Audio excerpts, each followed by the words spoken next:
L'asdiqa, salam alaikum, bonjour ou bonsoir les amis, j'espère que vous allez bien partout où vous vous trouvez.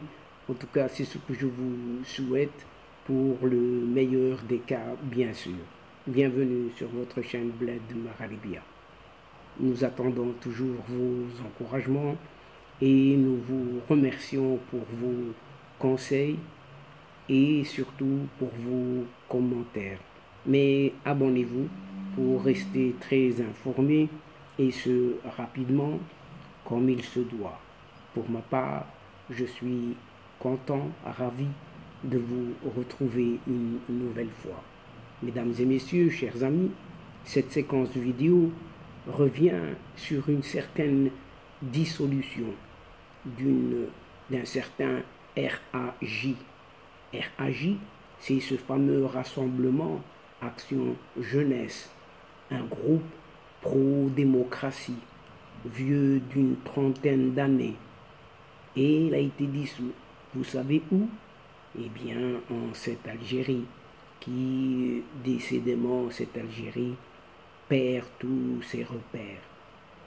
En effet, les autorités algériennes ne perdent rien, la moindre miette, puisqu'elle vient de dissoudre ce jeudi dernier un groupe pro-démocratie, vieux de plusieurs décennies, qui a participé aux manifestations pacifiques qui ont contribué à forcer un certain petit abbé de longue date du pays nord-africain, cette Algérie donc.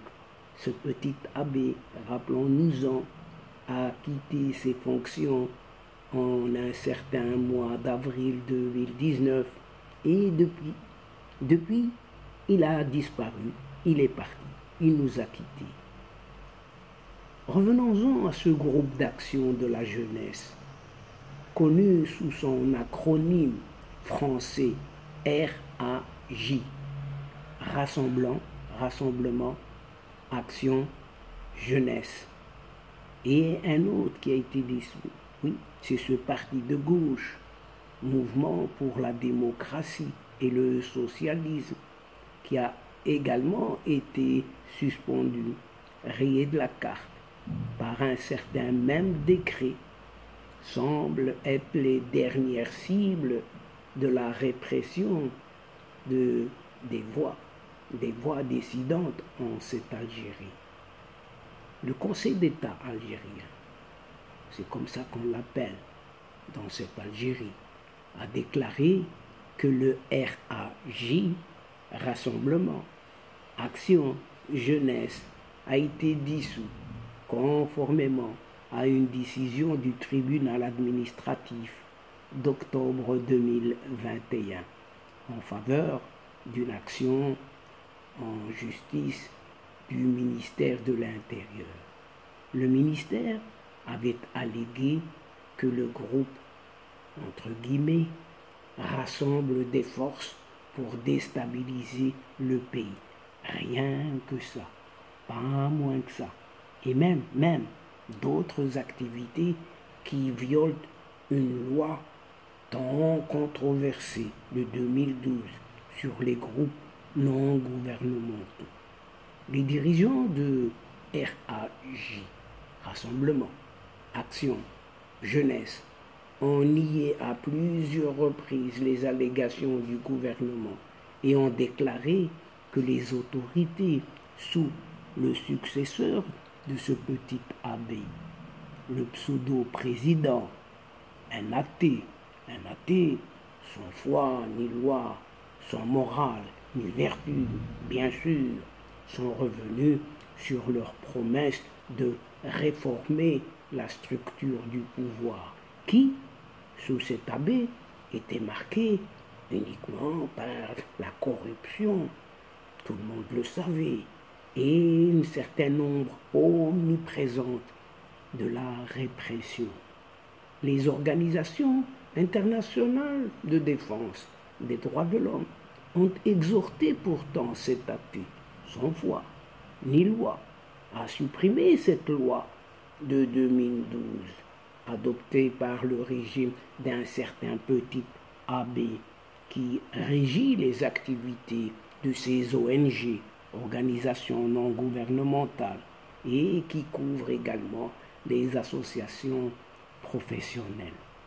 Dans une déclaration commune publiée au début ce mois-ci, février, Human Rights Watch et Amnesty International ont déclaré que cette loi était fortement restrictive et non conforme aux normes internationales en matière de liberté d'association. Et c'est le moins que l'on puisse dire à propos de cette loi.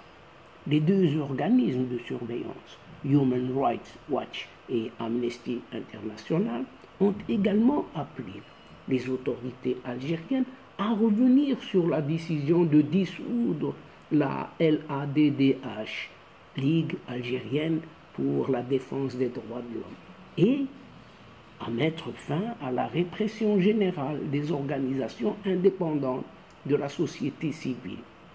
Le tribunal administratif d'Alger a dissous purement et simplement la LADDH en juin 2022 à la suite d'une plainte déposée par le ministère de l'Intérieur, a indiqué l'organisation en janvier dernier après avoir lu le verdict sur son sort sur Internet et sur Internet. Le jugement se passe ainsi en Algérie. Et mercredi dernier, l'initiative mondiale contre le crime organisé transnational, ou on l'appelle GITOC, a déclaré dans un communiqué que l'un de ses chercheurs en Algérie, un certain Raouf Farah, a été arrêté et inculpé devant le tribunal pour avoir diffusé des informations provenant de documents classifiés, entre guillemets.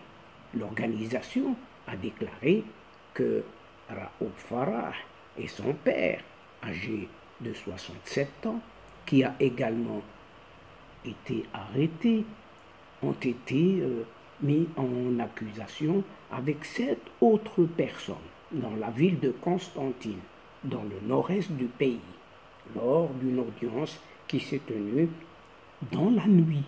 Vous entendez bien, dans la nuit du 20 février dernier.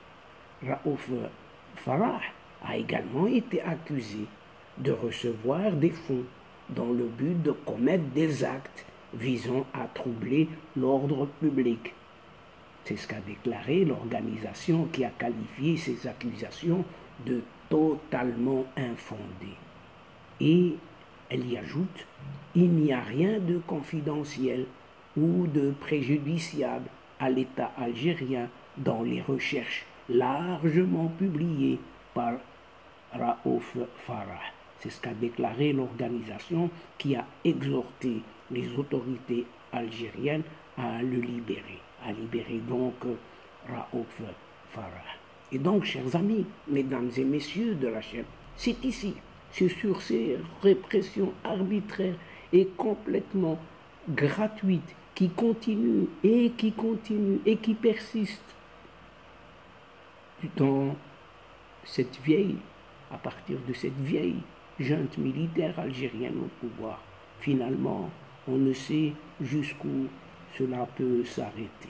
Et donc pour nous, c'est ici que prend fin cette séquence, en prenant congé de vous, tout en espérant vous retrouver avec un immense plaisir et comme d'habitude.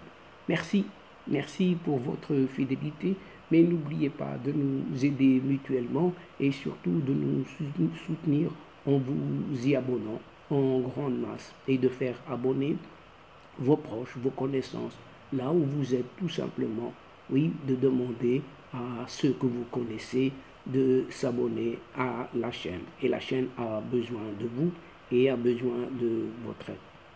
Aussi, n'oubliez pas de partager au grand maximum vos séquences vidéo. Et pour cela, il suffit juste de cliquer sur partager et faites-le au grand maximum, partout où vous pouvez le faire. La chaîne a besoin de vous et pour moi, le moment est arrivé juste pour vous dire au revoir les amis. Asdiqa, salamu alaikum wa rahmatullah wa barakatuh. À la prochaine fois et à bientôt. إلى اللقاء في حصة أخرى إن شاء الله. مع السلامة.